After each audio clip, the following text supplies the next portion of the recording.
இந்த மேட்ச்ல இவர் போலர் ஷாட் எல்லோருக்குமே தெரியுமே இது.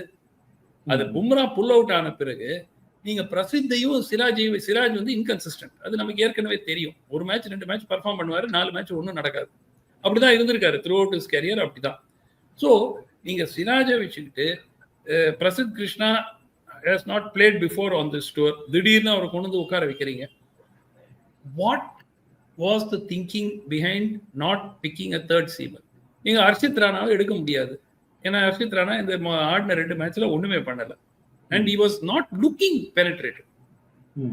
அட்லீஸ்ட் ஆகாஷ் தீப்புக்காவது ஒரு நிறைய எட்ஜஸ் போச்சு, நிறைய ஒரு லக்கு இல்ல சொல்றது, அன்லக்கின்னு சொல்றதுக்கு ஒரு வாய்ப்பு இருக்கு. Harshit Rana never look like taking wickets.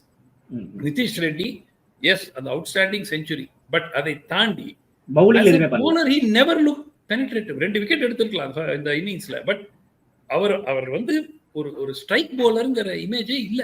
5வது போலருங்கிறதே இல்ல.